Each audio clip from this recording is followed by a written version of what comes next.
All right. Oh, We are at 5, 4, 3, 2, 1. The Fanatic. It's not bad. It just isn't a treat.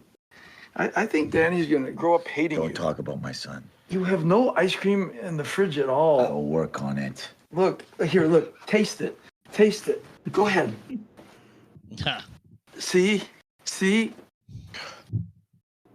It's not sweet. It's not a treat. It's not a treat. They need good tasting treats and hard pictures. He's gonna remember this. I'll get ice cream, okay? I'll get it.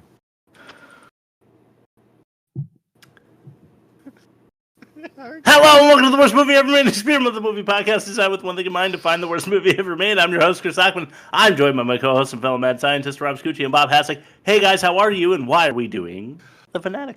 I'm great because we're doing an experiment within an experiment. See, the whole point of the show is to find the worst movie ever made in 8 or 9, sometimes 10 episode increments. We don't count because we're not professional. How But many seasons? within the construct of this game that we've made for ourselves, after about 203 weeks, we found out last season's reigning champion was on the line with John Travolta and Devon Sawa. We're in a new season, or a relatively new season, comparatively new season.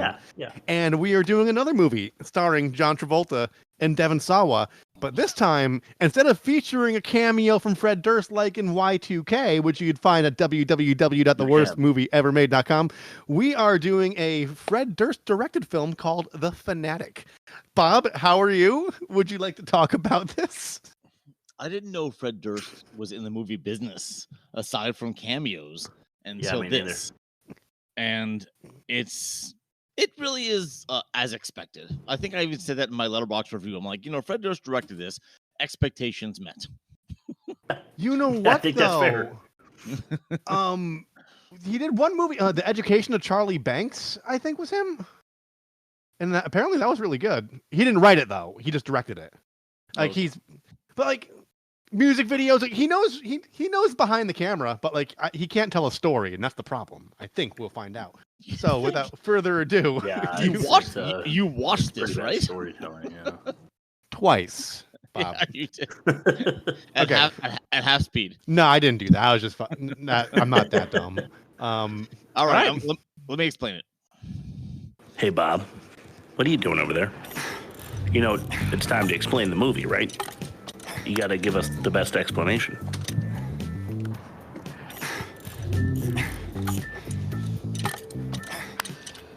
Bob?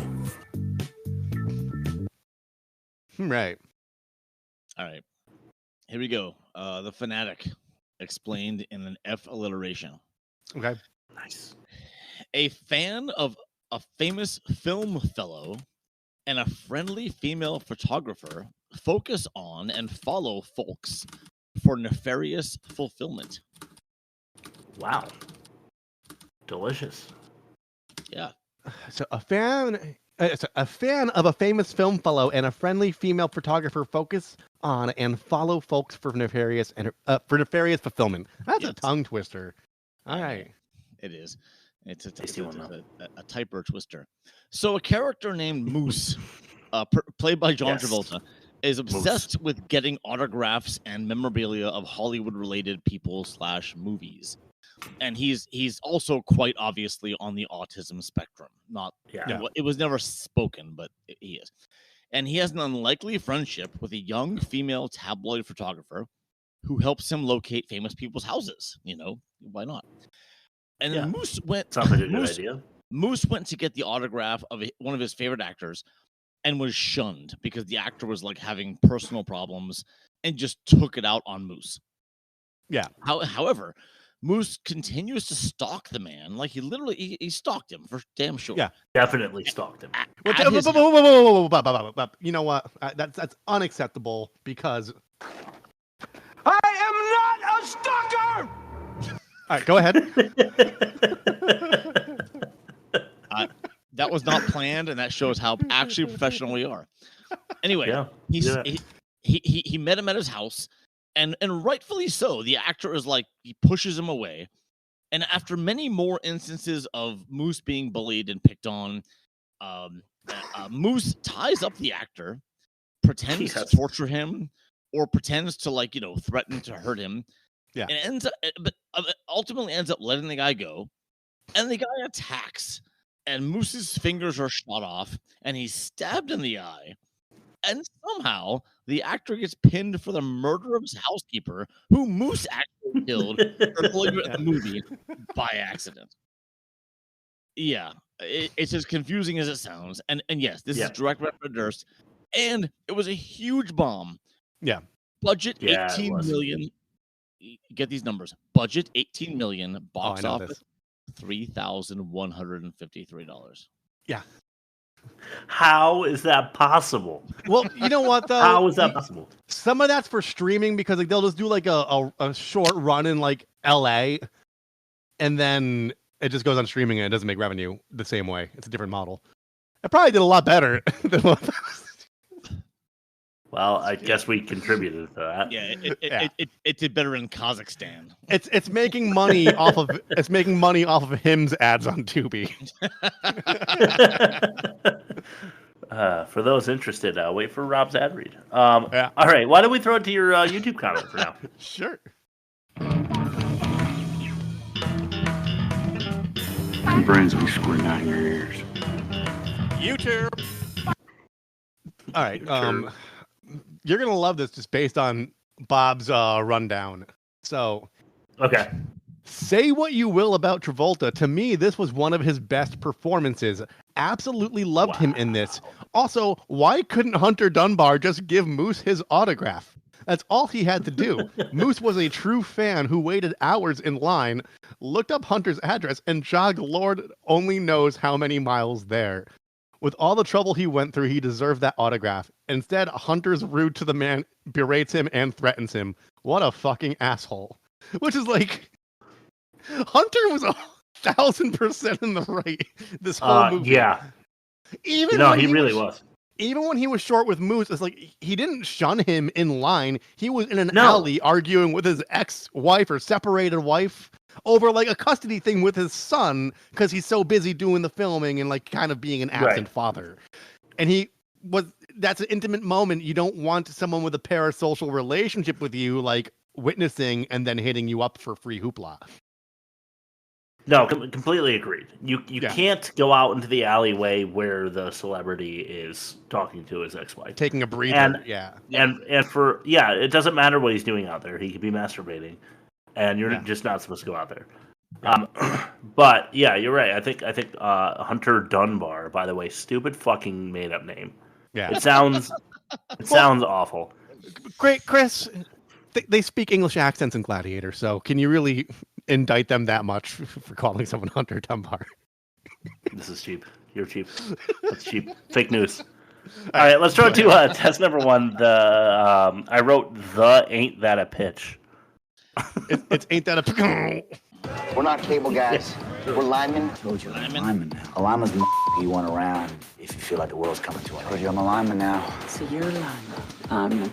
But being a lineman. He's not some boy. Well, then what is he? He's a lineman. So you're a lineman. Like you. Ain't that a pig count? I think it's my turn, so it's Rob, Chris, Bob, right? All right. Correct. Cool. Travolta with a Captain Kangaroo cut is our hero named Moose.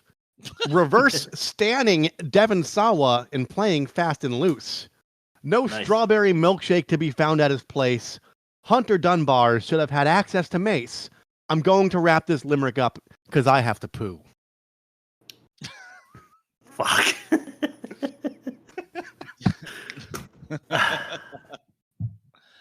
All right. That was great. That's really good. Yeah, really good. The acting from Sawa and Travolta was far from legit, with scenes that make you want to look straight up and spit.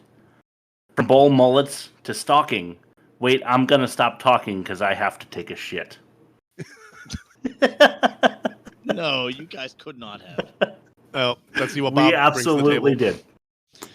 Well, it sounds like he's not going to do the same thing. I was not as impressed with that part of the screenplay, so I did not land there. Okay, right. All right. There once was an English Bobby impersonator who was somewhat robotic like the Terminator. His name was actually Moose, obsessed with a Hollywood douche, with Leah hoping to fornicate with her. All right. Nice. And nice. really quickly before we score these, good abusers this week. Hey, Aaron. Thanks. Chocolate mousse. I can't talk too long. I got to poo. All right. Well, Every there time you I have talk, it. That's the every line time we're I referencing. every time I speak, it gets followed with an abuser. I'm starting to get a compliment. Yeah. You're surrounded by poop. You know it's a good episode when the two abusers that like Chris like not at random, but he picks without consulting us are used within the first 10 minutes of the show. Yeah. Okay. For just for your knowledge, I pick every clip without your knowledge. So, so the audience knows, Bob and Rob could very well just hate every one of the clips that I do, and then they just roll with it because we're so professional. Yeah, I just so drop the thanks, timestamps and I just make sure the start and finish are at the right spot. I don't like watch them as I render. Yeah. Yeah. But thank you. I guess this week I finally got it right, so I appreciate that. Yeah. All right. So who won the pitch? I don't know. Like Bob went different, at least. I'm going Rob 4-5. Chris had the poop parallel with me, but Bob had the fornication angle. I'm gonna say Rob 4-5. I don't want either of you to feel bad, and I'm gonna just stoop to Chris's level. All right, Rob, great job. I'm gonna give you a 4-5 as well for the win. All right. 4-5 for Rob. Great job. I didn't. I really did like. and I'm gonna do that every time now. Yeah. I thought your limerick was awesome, Rob. It was solid. Yeah, it was really good. Yeah, it was really good. They're always off the chain. idea as Everybody mine, knows only- that. Yeah. Yeah, everybody knows that. But you're like the meat to your limerick was better than mine. Mine was just to deliver the shit. So It was test number 2, the most offensive. RC Cola making it back. Cholesterol, mayonnaise. All right. All right. Nonsensical. This is my number 5. Almost got right into it. Nonsensical and infrequent narrator. Yeah, that was his friend, right? The paparazzi. What's her name? I forget her name. Yeah, it was infrequent. Yeah, And she has a very cursory glance at best of the story. she Yeah. does. Yeah. I always hate So it when the why she's narrators telling you. when the narrator's not the protagonist, but there's scenes that like of the protagonist alone. Yeah. Yeah. They're Right. omnipotent. Yeah. Yeah. Yeah, exactly. That's the thing, is that she somehow knows exactly what's going on all the time. Like she knows he practices his English accent in the bathroom mirror at like the subway station when she's not present. Right. Because the story is told from her narrative, which she cannot have. And it's just a super lazy...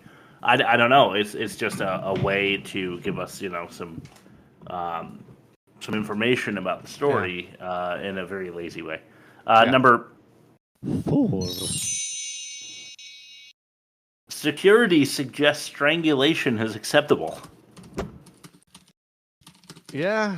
Yeah. So, the guy, like, his name's like Willie or something, and he like comes into the bathroom and chases off the two douchebags that are like bothering Moose. Yeah. He's like, at some point you're gonna have to stand up for yourself, and then Moose chokes one of those douchebags, like almost to death, and then the security guard's like, "Good job, I like that." Yeah, exactly. Yeah. Excellent. Now go. Do whatever you want to other people as well. I did notice.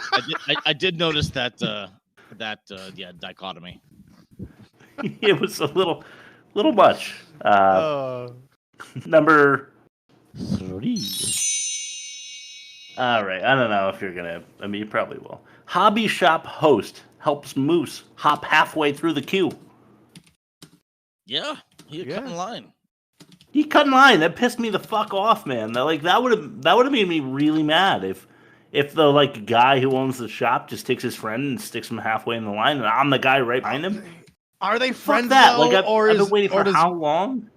Are they friends though, or does Moose like give him a lot of fucking money as he I don't probably know. lies about memorabilia and takes Yeah. advantage of him? Hey, he didn't have to call him Chocolate Moose, but he did. But also, Yeah.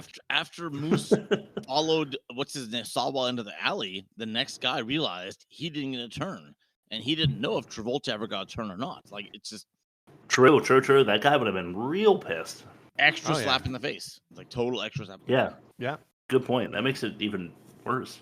Number 2. I mean, you knew this was coming. Half-assing autism acting. That's just not fucking cool, man. It's so bad. It was It's bad really fucking bad. It was bad from go, and it never stopped. It never relented. Yeah, never because changed. they're kind of using it as a blanket term for like just neurodivergence in general.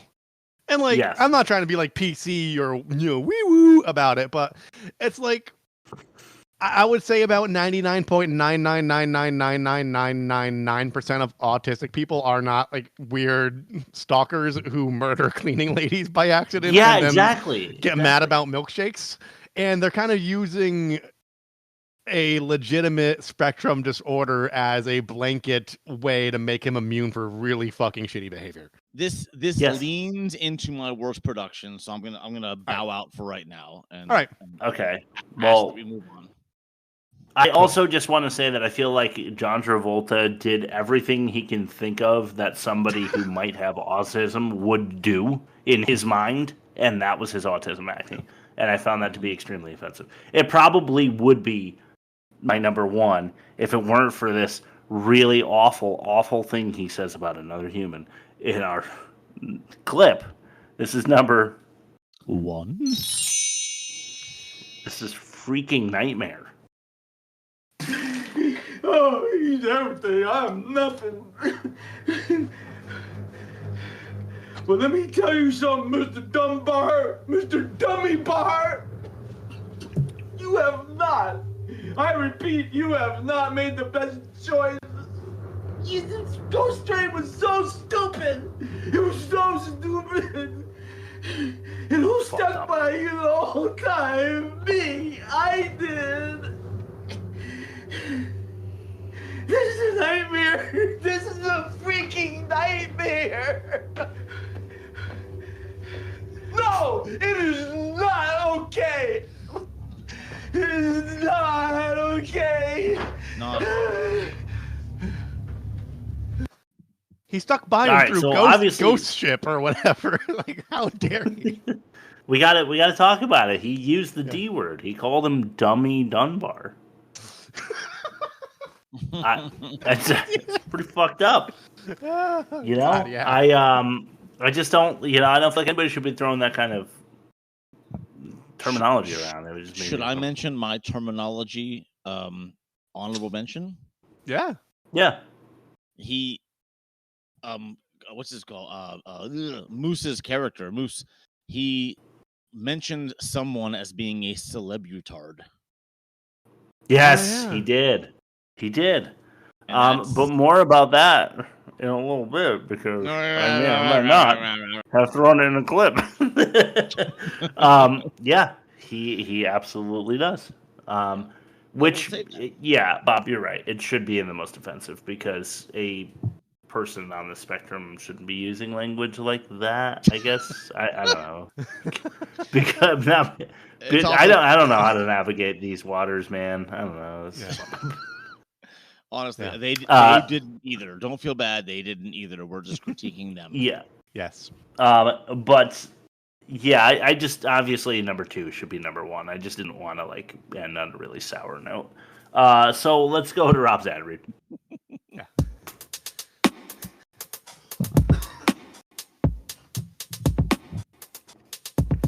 Well. Just what are you pretty little Listeners, doing out here with no 3 a.m. hot dogs. man to keep you company? Today's episode of The Worst Movie Ever Made is brought to you by Flush Force, the only solution for when your bowl choker defies all known pipe logic. One plunge and it's like Wow. nothing ever happened. No judgment, no questions, just sweet, sweet silence from your porcelain crimes. I use Flush Force after a hot dog bender like 4 times a week. Just remember, if it's brown, stomp it down with Flush Force. All right, thank you so much, Flush Force. I'm glad to have you on our force. Pipe Logic, huh? Bringing it in. Yeah. Full circle. Yeah. That was It's a good way to, like this big. It was a throwback Choking to the last ball. week when my water main break. Rob gave me that advice. Yeah. In the shower. Stomp it down, baby. Yeah, Brown, stomp it down. That's a great slogan. You got to use it. He told me to stomp it down. You know when his kid took that 3-foot-long shit in the tub, he didn't pick that up with his hands. He stomped it into the tub. No, I use the slotted spoon I strained Stacy's veggies with. I have a dishwasher. Well, I hope he has a very clean diet, I guess. Let's throw it over to test number 3, the worst dialogue. Yeah. Low testosterone. Man boobs. Those are the things they bring up when they can't think of anything else to say because it's bad dialogue, and this is the worst dialogue. Right. Number 5. Food. Best monster makeup. Best stunt.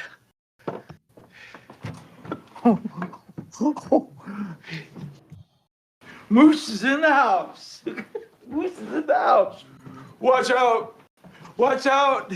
Here's Moosey. You rock my head and you rattle my head. You rock it like I go to bed. Poor Danny. All that money, no ice cream.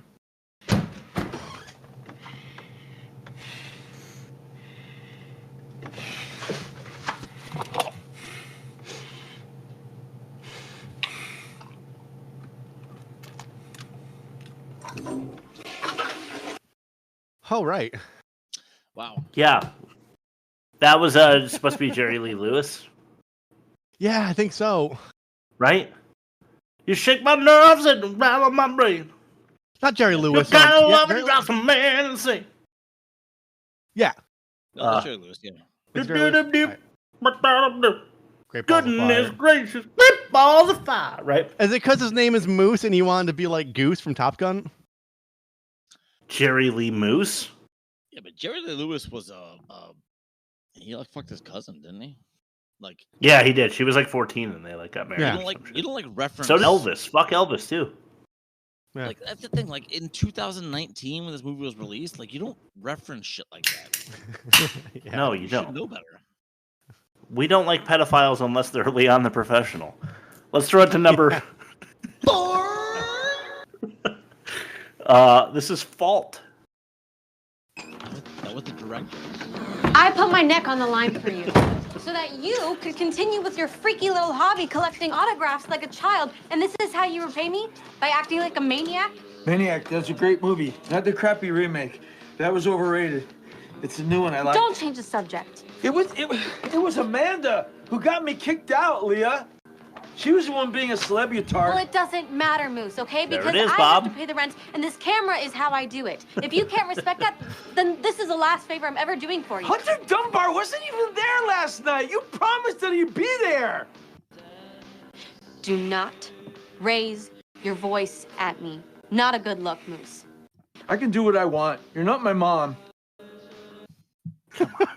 Come on. You're not my mom. Yeah. Autistic adults are not children. No, but Yeah. she was kind of cute though. She was kind of cute. Yeah. Yeah, I kind of liked it. Yeah. All right. All right. Okay, you join her, The two of you can be the Bobberazzi. Let's go to number 3. This is full of doo-doo. Celeb you hard. Hello, little boy. You want to take a photograph with me? My mate Dave. Did you see my mate Dave? No worries. No. I'm not really from London, you know. A lot of people think I'm from London. but I'm not. You seem to know your stuff. Yeah, I sure do. I sure do. But not like that Todd guy. He's not a god. He's full of doo-doo. He doesn't respect Hollywood. I respect Hollywood. Yeah. All right, true love. Golden. What did he say at the end there?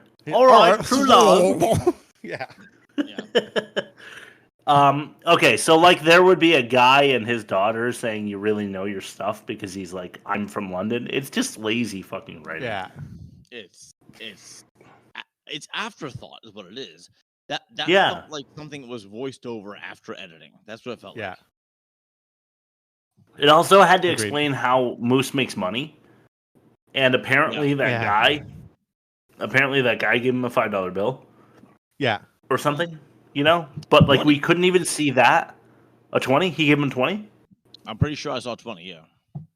Oh, okay. Yeah. Yeah, because I don't even remember the currency changing hands. Like, But because I thought they I think I saw the 20 when he was being shook down by the other guys. I think you're right. Oh, okay. Yeah. So like that's what he made for the night, and Moose admittedly said it was slow. But Yeah. like that's not a job. It's like I know that like you go through New York and Hollywood and shit, and there's people like dressed as Spider-Man to take pictures with and shit. Yeah. But like that's not a fucking job, you know. Yeah. I don't know. Anyway, this one, this is a very quick clip here, but it really fucking bothered me. This is number 2. Fucking Nuke. Moose didn't just cross the line. He fucking nuked it. What the fuck, man?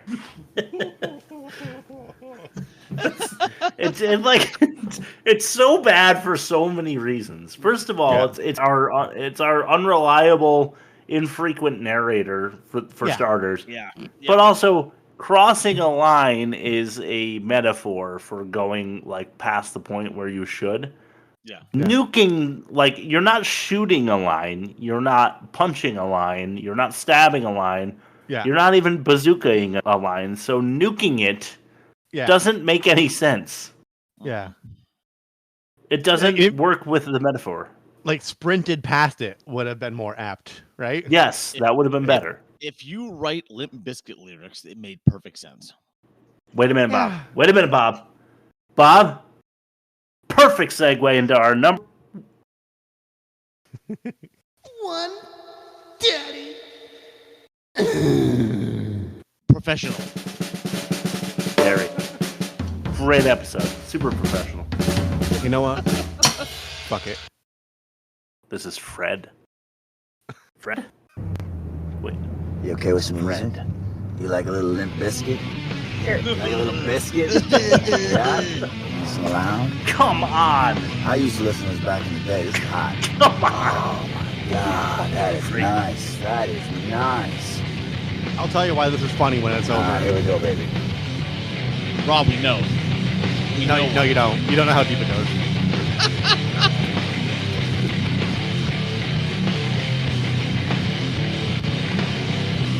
You can't sleep, you're restless. Inside yourself.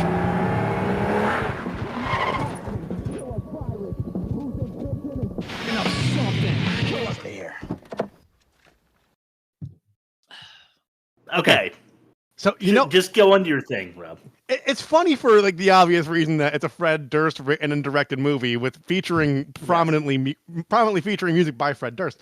But it's not even a well-known Limp Bizkit song. This is from The Unquestionable Truth, Part 1, of which there was never a Part 2. And this is when they were trying to like do a hard... Wes Borland returned temporarily. They were trying to do a hard pivot into like political like Rage Against the Machine type of rap rock. And it's like their most hated album. So it's funnier because of that. I can't hear you, Chris. I can't hear you, Chris.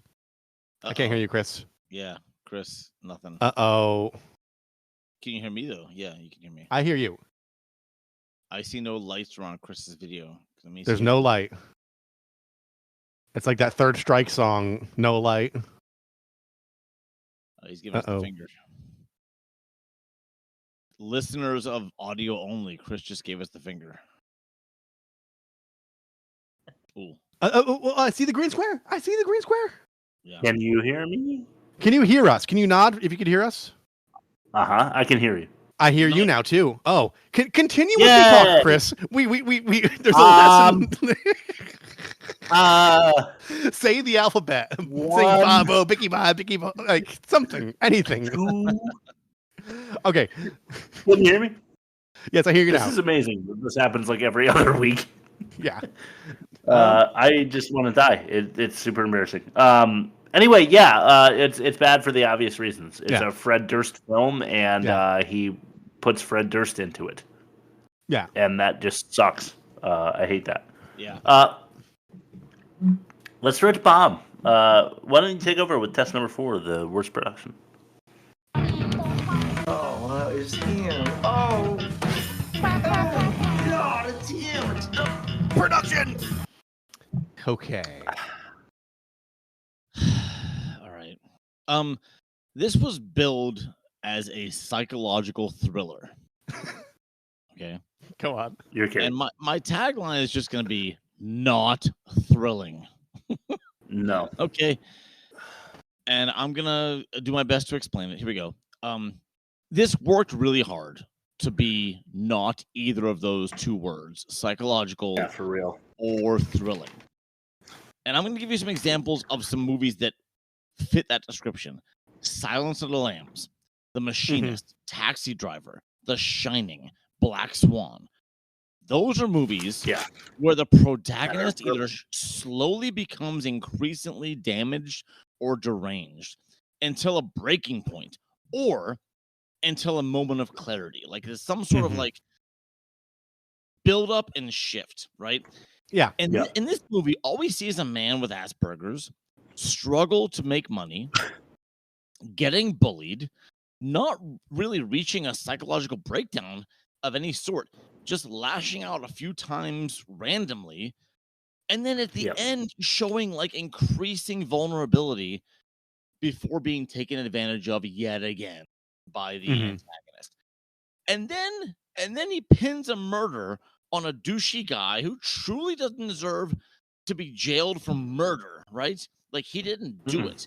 He was an asshole. Yeah, obviously. And I have a feeling he wasn't ultimately jailed for it because they would do the evidence and all that shit. Yeah. But either way, there were no thrills, no suspense, just dumb writing, no emotional development, no real conclusion. I'm saying structurally, it failed at its purpose. Yes. That's what I'm saying. It was not at all thrilling. No. Yeah. Which it could have been, had it been more like Unhinged. Apparently, there is another movie that this is compared to a lot. There's a movie called Paparazzi that, like, basically. Oh. Well, I'm sure. Yeah, this can't be that foreign of a premise. I mean, it has to be other movies out there like deranged stalker, parasocial relationship, like target of affection. Like that's pretty cut and dried. I mentioned in a previous What We're Watching segment that I'm watching You season 4. Yeah. And in like 15 minutes of one of the episodes of the new seasons of You, or one of the new seasons of You, they tackle that idea much, much better of like a celebrity having someone who thinks like through the TV that they have some relationship with them. Yeah. Oh. Because they like winked, and that meant that like they were telling them to move to Paris to live with them, or so. You know what I mean? Yeah. Like they did a great job with that. And in this movie, it just didn't really make sense. He just wanted the guy's autograph, and then all of a sudden he's in his house brushing his teeth with his kid's toothbrush. I think. Yeah, that's fucking weird. Yeah, that is weird. Yeah. Yeah. Fingering his marmalade. He definitely was. Yeah. I couldn't tell if it was marmalade or whole ground mustard. It looked like whole ground mustard. It's not a treat, is all we know. Not bad. It's not a treat. It's not a treat. So test number 5. This is the worst acting. Yeah. Well. Just what are you pretty little things doing out here with no man to keep you company? Oof, that's some really bad acting. It fits right in with the worst acting. Considering my past, I actually had a good time labeling this first one. This is number 1. Fuck Amanda. Excuse me, Amanda. Excuse me, Amanda. Hi. How are you this evening? I'm wonderful, thank you. And you? I'm just fine. Thank you for asking. Mm-hmm. Your movie is amazing, and you're going to be amazing in it. Thank you. That's so sweet. I love your shirt. It's the only one in the world.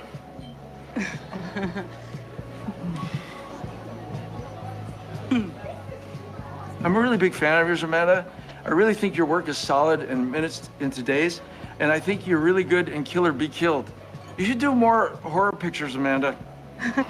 Yeah. You're a great final girl. You certainly know my work. You're a great final girl. Do you know where Hunter Dunbar is tonight? Hunter? Well, I believe Hunter is at his son's elementary school play. All those kids might think that Hunter is some sort of real-life action hero. Great. Oh. No, outside bags are left. I need to get an autograph from Amanda. I'm gonna need you to Just let me have one autograph, Amanda. Okay, that's enough. It's weird. Come on. One of a kind shirt. Listen, if you're Amanda, you realize immediately that there's something up with this dude. Yeah. Yeah. And then he wants an autograph. Just sign the fucking thing and then let the bouncer kick him out. Yeah. Right. I agree. Yeah, Like he didn't even offend her. Yeah.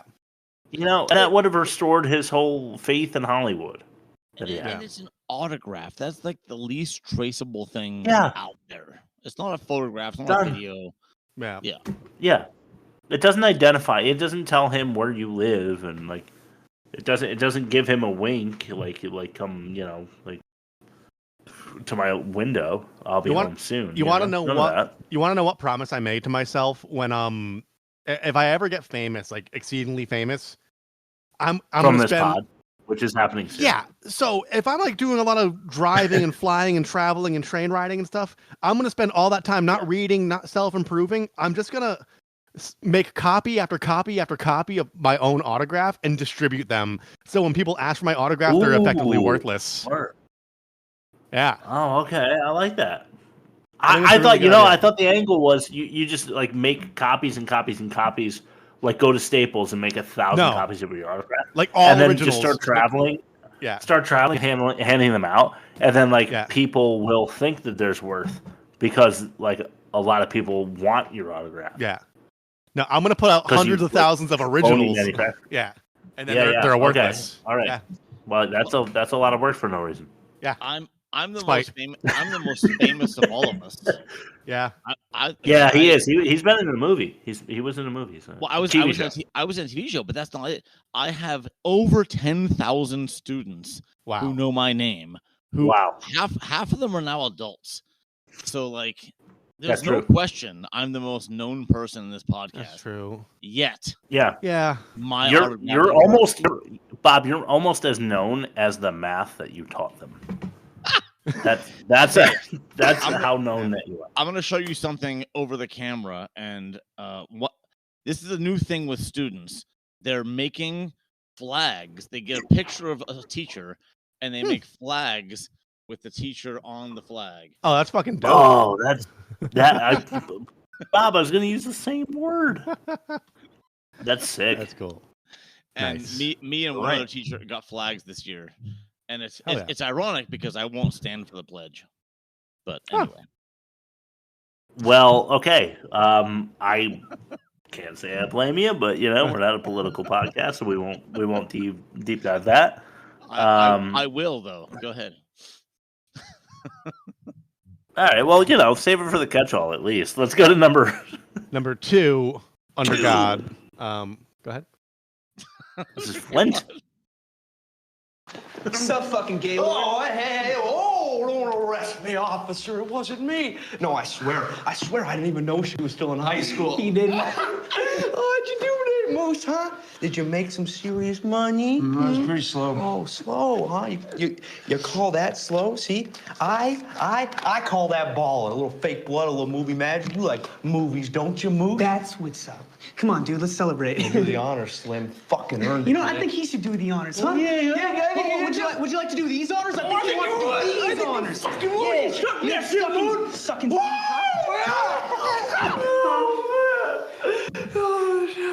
When I'm high, it's like the money rains from the heavens right into my pockets. Why do you steal from people? Why do you steal from people? Why do you steal from people? Stealing? Something about stealing? You didn't say nothing, and that's the way you're gonna keep it. Yeah, give the guy a break. All right, I mean, he's working his ass off out there too, right? He just does it a little bit different than we do. Come on. Yeah. That was very poorly acted. Yes. Those guys to a were bothersome degree. Yeah, they were They so were like- bad. They were like Bulk and Skull from the original Power Rangers. As far as bullies go. Yeah. I feel like what was the kid's name from like the first Hocus Pocus? It was like Ice something, and he like shaved in the back of his he head. shaved it in and his there was, head, like, yeah. The blonde kid too. Like the two of those kids, you know, like Cool Dr. Money. Yeah, whatever. yeah. Really lame. But then when they're like, oh, you want to do these honors, and that somehow means, oh, do you want to like suck my dick and like whatever? Like, oh, I didn't realize she was in high school. They like the dialogue for them was also as like bottom of the barrel bad guy dialogue as it could be. So they didn't have a shot at acting it well, but they also acted it very poorly, and I hated it. And number 3, first time. What the hell are you doing back here? I just Maybe I didn't make myself clear the first time, you stuttering fuck. You want to live to see tomorrow? Yes, sir. Then you stay away from me, and you stay away from my son. And never step foot in this neighborhood again. Do you understand? Yes, sir. Huh? Yes, sir. Now, I catch you in this neighborhood again, I will personally shove my Remington shotgun so far up your ass, you'll be shitting bullets and blood for the rest of your life.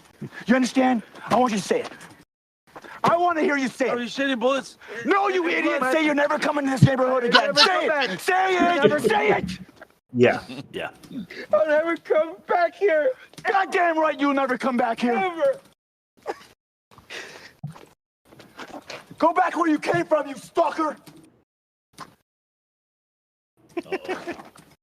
I am not a stalker! Oh. All right. I mean, obviously, I pulled the abuser from that one. What, this one right here? I am not a stalker! Yeah. I thought Devon Sawa was fucking awful in this movie. And I thought John Travolta had a couple of moments where he wasn't half bad, and then he had mostly just shit all over the screen. It just looked like I felt like I was just watching Travolta's asshole poop on the camera as I was watching this film because it was that bad. But there were times where he actually turned around instead of showing me his butt and started acting, and I was like, this isn't half bad, for little glimpses. Yeah. But Devon Sawa the whole time was just like diarrhea all over the lens, and I didn't enjoy that. So I thought I'd clip that one there.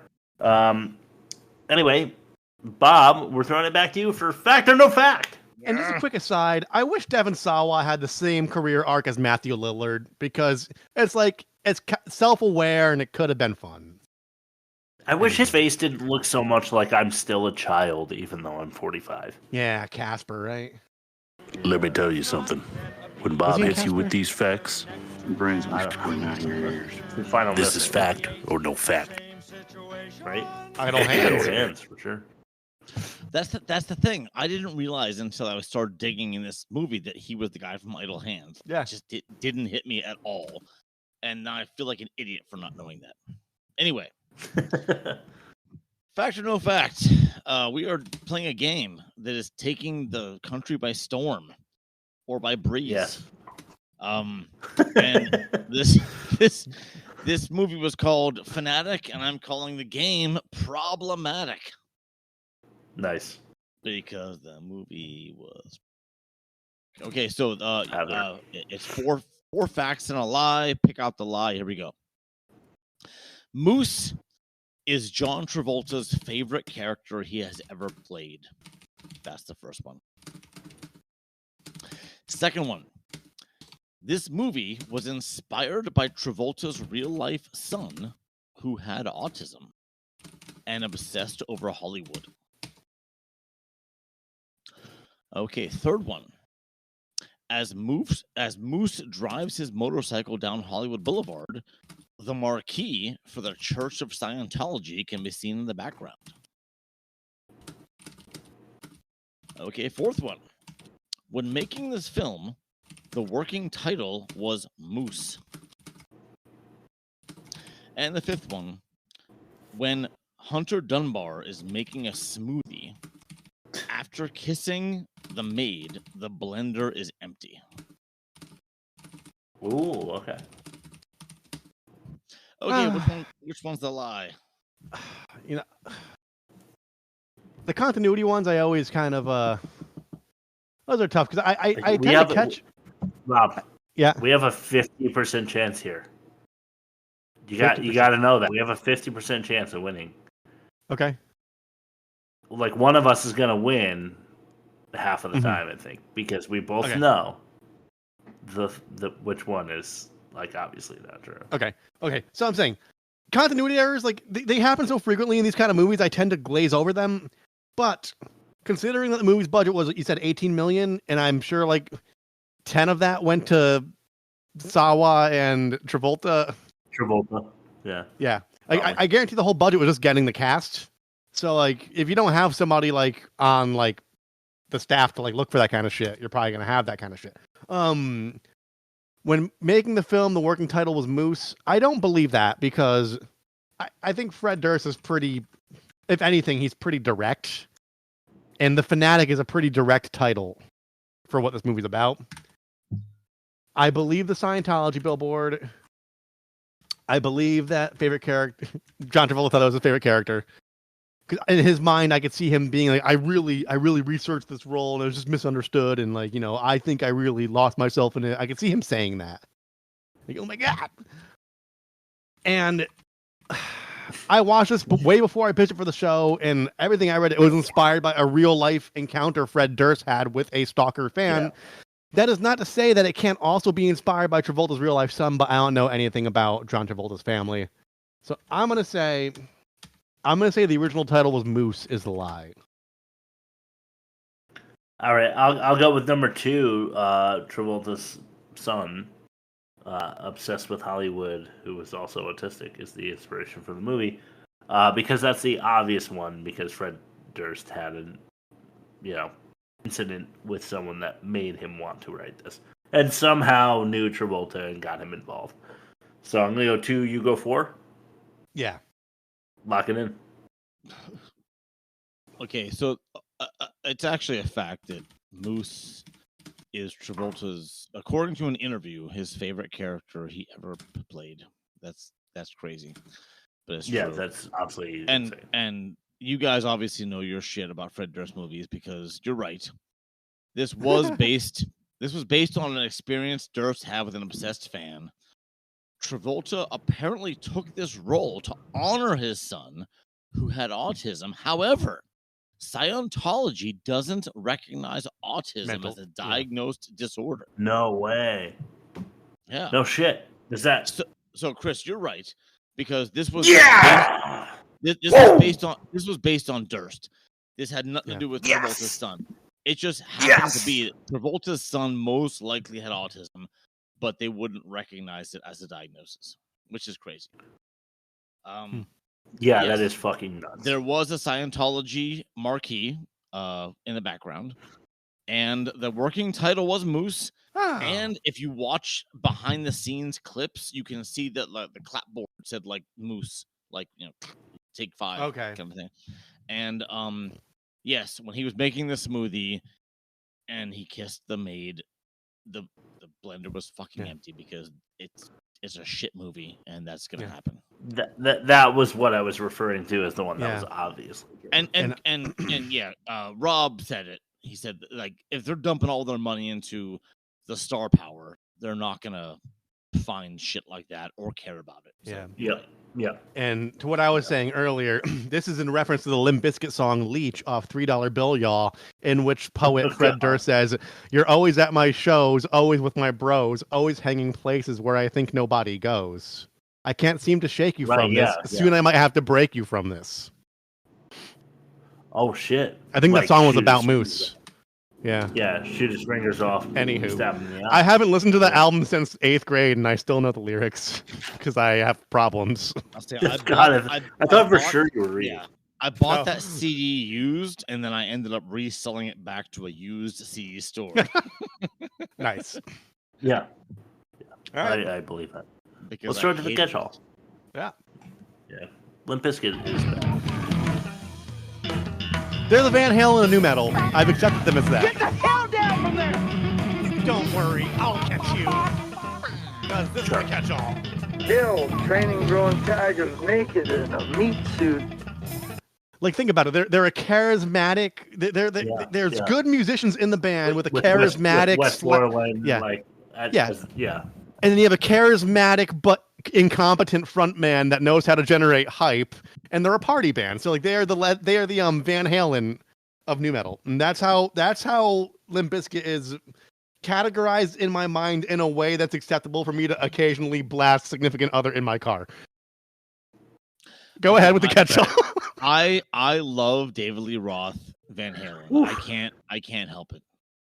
I hate Van Halen. I hate Van Halen. I hate Sammy Hagar and everything he was involved in. No. Fuck Van Hagar, yeah.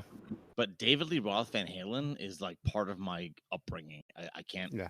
I hate every iteration of Van Halen. Okay. Yeah. Good for you. Jump is okay. Jump is okay. The one song with like no guitar. Yeah, it's all synthesizer. It's super catchy. Otherwise, it's terrible. The Hot for Teacher? I mean, come on. And especially... Come on, baby. I just want to see you walk around in your teacher suit while I stroke my ruler because I've got a compass that points north to you, the teacher that I love, because I'm doing spoken word instead of singing because this shit is lame and it's actually a motorcycle that starts the song and not even drums. That song sucks my ass. Hot for Teacher? You're not even... Terrible song. Hot for Teacher is not a spoken word rap. He's talking about like the little thing before the first verse where he's like, "Oh, I think we're going to school today." Come on, baby. But yes, Chris, you're hot. One of the worst. You're hot for teacher, Chris. You are. Well, hot for math teachers only. Yes. What? My number 5. What did Hunter do to Moose's chest with that marker? He wrote "fuck you" on it. No, that was funny. He did something. It was so unrealistic. Yes. Yes. I mean, he like stabbed him in the chest with it. And he's like, and Moose is like, and then all of a sudden there's a word or something written on it. Yeah. I was like, how the fuck did that happen? But I also couldn't read it. So it made less sense. Yeah. I just didn't understand it at all. Go ahead, Bob. So he had a moped this whole time, like in the third act, like he's suddenly on a moped, like traveling through the city. But for the first 2 acts, he was like on foot, as far as we knew. Yeah, we didn't know how he was getting places. It just like why would they bring that in so late in the story? Maybe after spending $18 million, they found like an extra like $27. But by the time they started filming the third act, they're like, "Oh, let's get a moped in there to speed things up." They did like a Dumb and Dumber trade. Yeah, that moped. Yeah, when he crashes the moped too, it's like super funny. They traded their narration budget for a moped. Yeah, true. Well, we're gonna trash all her lines, but at least we have that. My number 4: get out of your entanglements completely before you attack your intruder. Mm-hmm. Yeah. That really bothered me. Yeah. You don't know what Moose has. He might have a gun. Yeah. He might have like a big machete or something. Yeah. He gets one hand free, frees the other one, and then shoots his fingers off with a shotgun that only has one shot. And then he has to like get a Bowie knife out of his nightstand and then like cut his off leg harnesses. Yeah, exactly. So he's taking like minutes getting out of the harnesses when Moose was like, "I'll let you free." Get completely free, and then walk around and get the shotgun, and then shoot him in the head. I don't blame you for killing him. And now he's hurt and agitated.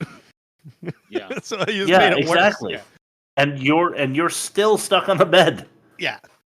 It's like punching a shark. Also, it's like punching a shark. Yeah. You don't do that. Also, I didn't write this down anywhere, but if you're going to stab somebody in the eye with a knife, you're going to kill them because there's brain behind the eye. Yes. Yeah, unless you pull back at exactly the right time, which apparently which I don't think he did. But go ahead, Bob. He did. How did he tie him up without waking him up? Ambien, I think. Yeah, it's the medication. But you're right though, Bob. You're right. You're right, but I agree. They're explaining it with Ambien, I think. When did they do that? I missed that. Well, when he was on the couch, Hunter Dunbar should not be taking drugs. He shouldn't be taking drugs, and this is bad script. He made a few passing glances to like having trouble sleeping, and then like he had like Ambien with like 4 IPAs on his like easy chair. When Moose first broke in and started like taking selfies with him, there were only 2, and I thought that was super funny. All right, I'll take it. Go ahead. No, you're right. It's not a good explanation, but that's what they used. Yeah, 3. Your kid is 13, and you're just now having the tooth hygiene conversation. Mm-hmm. Yeah. Come on. You got to brush your teeth every day, Danny. I think his name was. Because it's good for you to keep your teeth. The kid's already like lost all of his little probably teeth all of them, by this point. And you're just now having this conversation? Give me a fucking break. Yeah. My 6-year-old and my 3-year-old both know that they have to at least try to brush their teeth really well before we take over and like actually get in there. Yeah. And like really brush those teeth. Because they know that tooth hygiene is important. It's very important to your health. If you don't know that, you got to keep your teeth clean. So, I just didn't think it was realistic for Devon Sawa, who is playing Hunter fucking Dunbar. Did not know that. I'm really. It sucks. It's such a shitty name. It's worth being hung up by. Yeah. Yeah. It's a shitty fucking name. Yeah. Go ahead, Bob. So speaking of Hunter Dunbar, famous actor, many movies, no bodyguards, no home security system. Fuck that. Yeah. Yeah. Oh man. Was he Totally really? agreed. Was he really super famous, or did he like have? Did he make like a very comfortable or exceedingly comfortable living off of like niche films, where like he lives in the nice neighborhood but isn't like an A-lister? Because he attracts people like Moose. He does, but at the same time, like he has enough income, to secure a home in that neighborhood with that kind of gate system. Nice. So you might as well bankroll some help, But a security system would not be that expensive. Yeah, and you know what I mean? Like that's not the same as having like a full-time security guard. That would be expensive. But a security system, that's like run of the mill for that kind of area. Yeah, you can get an ADT sticker on Amazon for $5. Exactly. Put it in your window. You can be. They're like different tiers, right? You can be nice house rich. You can be nice house with maid that you fuck on the side rich. You could be nice house with maid who you fuck on the side and a gardener rich. Like he is up there. He's got a dude that just like goes there to plant fucking flowers and make sure that he waters them enough. Yeah. He's definitely an A-lister, which brings me to my number 2, which is popular actors do not sign books at hobby shops. That is just not a thing. See, this is my counterpoint is like Bruce Campbell's like not an A-lister, but he's probably never has to work again. No, and he could probably live in he could probably kind of live in obscurity, but he probably has a fortune because of the weird niche he belongs in, you know? and I don't want to debate this too long, but like I could see where you had the money for the nice neighborhood and you're a celebrity at a certain level, but like you're not on the same red carpet as George Clooney either. Right. Yeah. Yeah. I'm with you on that, Rob. You know who? You guys have heard of Jersey Shore, the show? Yeah. Yes. Yeah, I follow this guy now who from Jersey Shore who eats food without chewing it on Instagram. Oh my god. What's his name? Zona Eats, I think. I forget. Zona. Is he actually Mike? No, he just From looks Jersey like Shore. Okay. I don't fucking know. Because I met Mike from Jersey Shore. Yeah. And bought his book, Mm-hmm. and Aaron did too, so that we could have him sign it because he was doing a hobby shop, like book signing. You know why? Why? Because he wasn't a fucking A-list actor. Yes. Okay. All right. Because he wasn't a B-list actor. He was in a reality show 10 fucking years ago, and he's popular enough to sign books that he wrote a book about his addiction. Yeah, and that's what he's doing.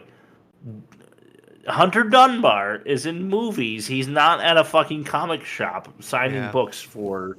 It's just not. It's not a thing. Okay. Okay. Whatever. Go ahead, Bob. All right. So when that's a win for Chris. Leah, it is. It's always a win for Chris. When Leah is going through the Star app on finding Star's home, she mentioned Tyler Durden. Tyler Durden is Fight Club. Fight Club. Yeah, Fight Club reference. And coincidentally, if you beat the Fight Club video game, which by the way did not do well, Fred Durst becomes a playable character in the You're game. kidding me. He's just playing side quests since like 2005, dude. Yeah, he has. I thought that was so funny. I'm like, why would you play as Fred Durst? I'm like, well, if you beat the whole game, I guess it's an option. You know? Because I know why. Because when Fight Club was getting publicity, like after the movie and made people rediscover the book, there's a quote in the forward of Fight Club where like Fred Durst is quoted saying, "When I get on stage, like my Tyler Durden comes out and I become a completely different person." Oh God. So like, I know too much about this stuff, and let's just keep moving before I embarrass myself further. He just becomes one of those 10,000 maniacs getting twisted. My number one, Daddy. Mm-hmm.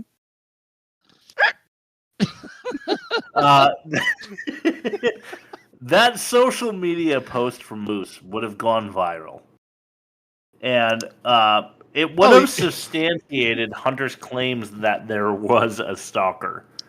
And therefore would have exonerated him because then they would have done the forensics. I don't think he and that would have ruined the end of the movie, which is that Hunter Dunbar, who is an asshole or whatever, is going away to prison forever for being. Did they really imply he was going to prison forever though, or were they like, "Your wife is dead. You're the only person here. We're going to bring you in for questioning," and then it'll become apparent very quickly that you. Okay, so the implication was that he was being booked for murder because they found his maid in the backyard, whatever, and he had made phone calls to his ex-wife saying, "I thought you should know, I kissed her again."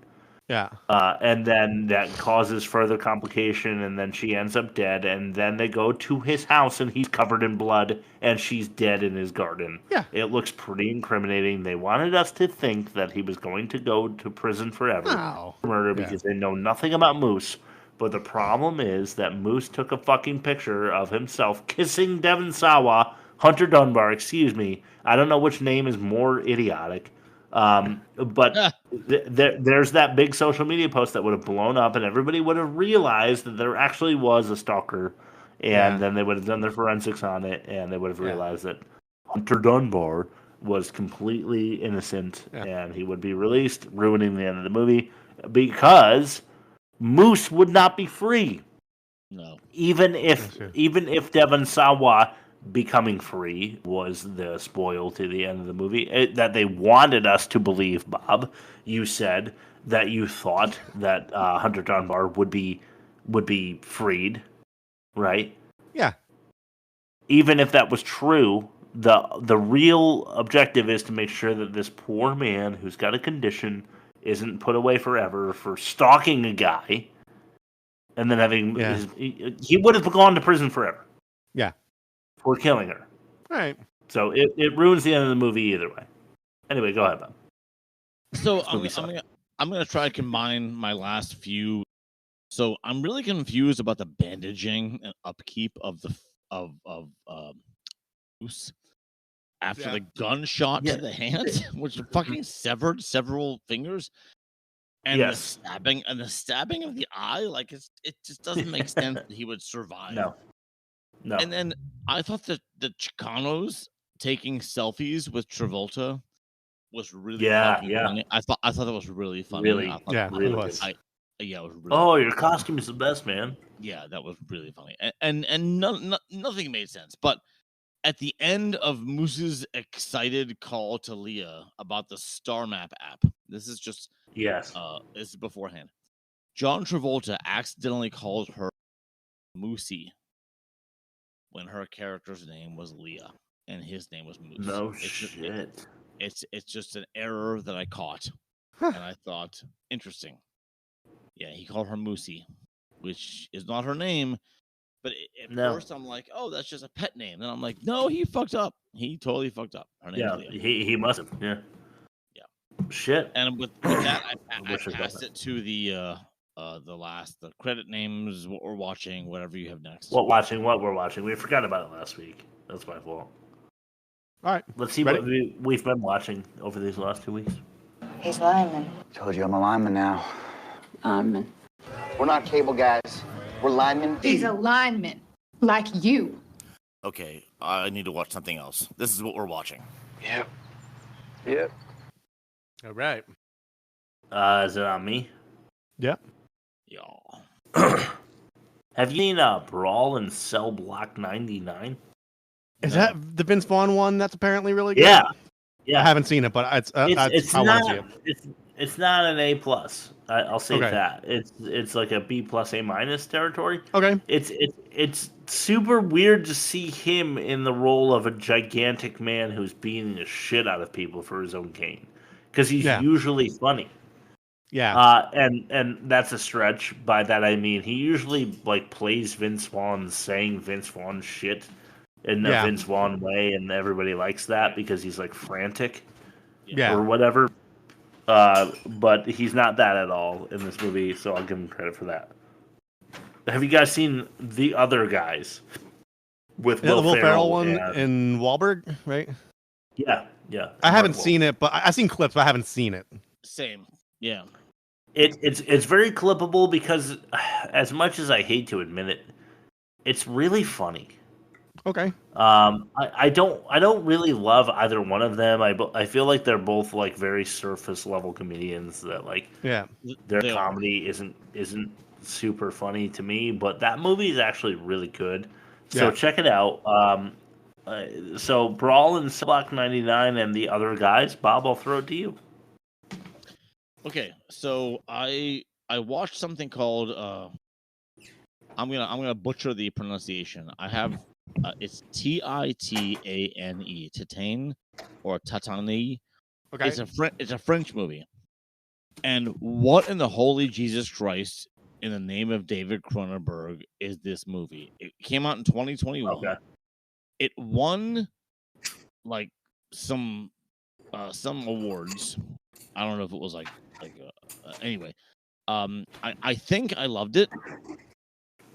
But as much as somebody could even love it, like it's art, it's body horror, it's drama, it's sex with cars, impregnation via car, attempted chopstick, self-abortion, serial murder, self-harm, anabolic steroids, and that's just the first half of the movie. Like it's fucking fucked up.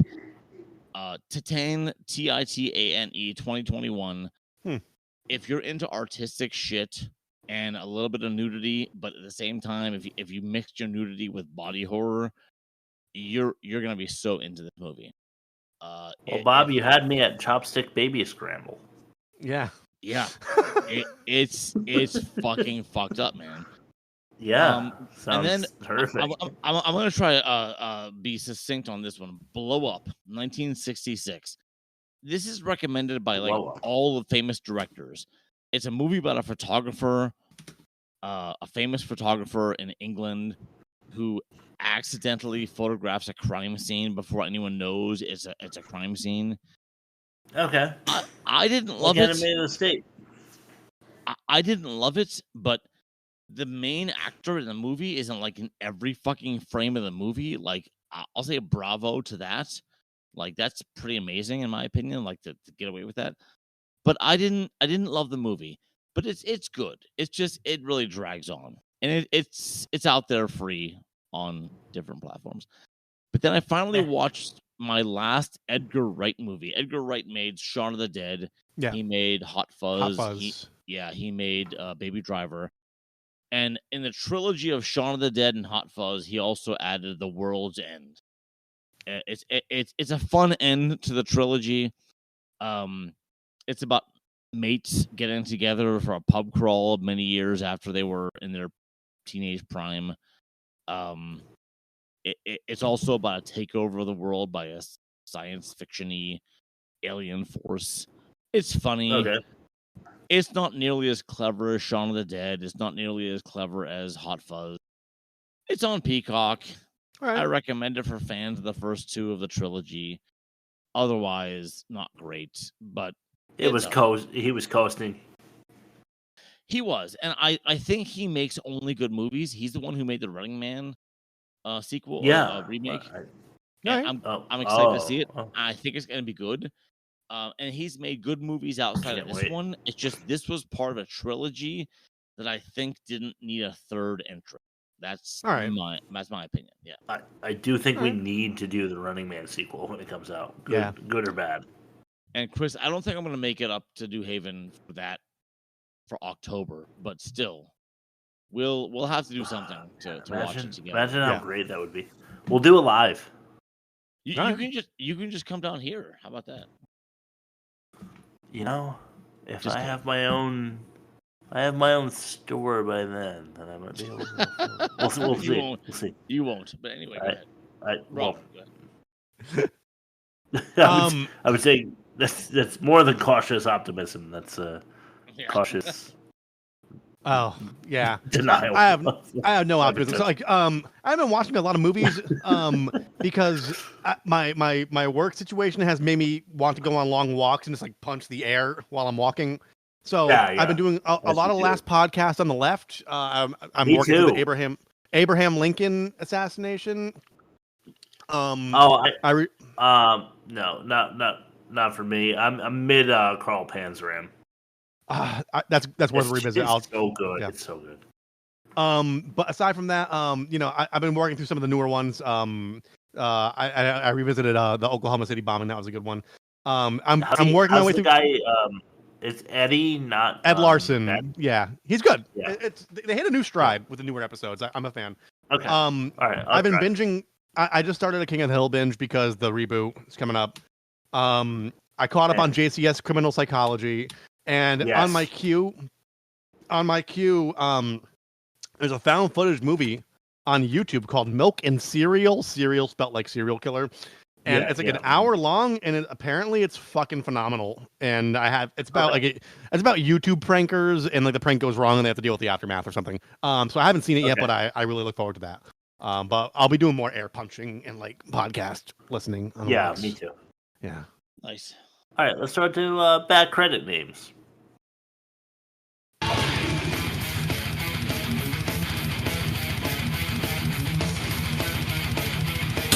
Heath Neptune, Elder Elrich, Neb Chuppin, Nigel Squibbs, Lyric.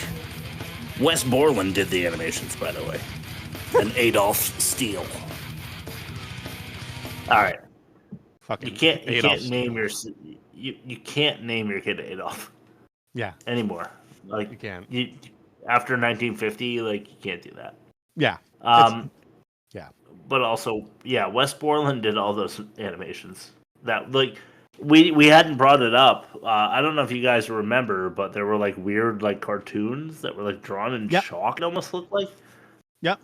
Throughout the movie, and Wes Borland did those, and they weren't good. Yeah, he has some good visual art, but I like this. He just has a lot more fun, dumb. He has a project called Big Dumb Face that was really funny. But I'll appreciate his guitar playing. His visual arts is hit or miss. Okay. Right. Offensive minigame. You know, sometimes things sound offensive. Hell, training grown tigers naked in a meat suit. But it's for us to figure out if it is or not with the offensive minigame. All right. What we got? Jumpin' John's abrupt abductions. Okay.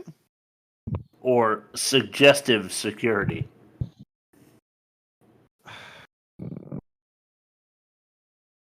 I guess the security. Which one was this movie? Security. So John Carter jumping and like just grabbing up Deja the princess. Yeah. As he jumps without telling her. So just like whoop, we're going like 700 feet from here.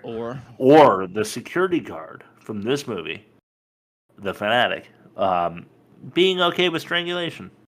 That one. Yeah, that one. Yeah, because it's fantasy heroism. You gotta expect you're gonna scoop some ladies up and jump around. Yeah, but like condoning strangulation is not cool. No, Native American aliens. Okay. Or criminal queue cutting. Native American aliens. Yeah, I agree. Native American. Okay, all right. We actually need the bonus round. Okay. Hey, listen. Okay, this is among the more offensive shit we've had on here. Okay. Dummy Dunbar. Okay. Or cave baking baby Basumians. Cave baking baby Basumians. Yeah, I agree. So how did this Disney fantasy adventure end up being more offensive than the Fred Durst directed movie about an autistic stalker who gets his eyes stabbed and fingers blown off? I was shocked last week when John Carter won. Yeah. And here we are again. So yeah. By golly. Okay, let's throw it then to the movie comparison. Okay. Okay. This is ridiculous. I'm sorry, guys. I think it's time to compare the movies and get the hell out of here. We've been through enough. Your hook's cut out because your knees are too close to the pole. Y'all learned that on the first day. All right, boys. We got John Carter. We got the Fanatic. Yeah. Chris, you won with a 4-3 last week. Unfortunately, Rob, you won the 4-5 this week.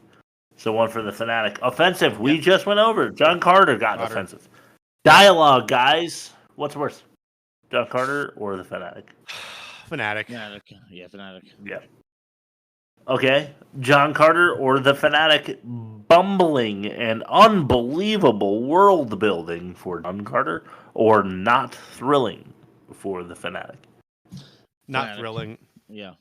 Fanatic. Okay. Acting. What's worse? John Carter or Fanatic? I actually think the Fanatic, yeah.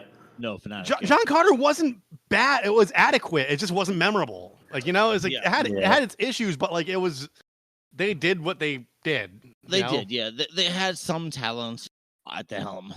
The talent was held back by a script by committee. Like, you can only do so much with that as an actor. It also made money, so that's something. Yeah.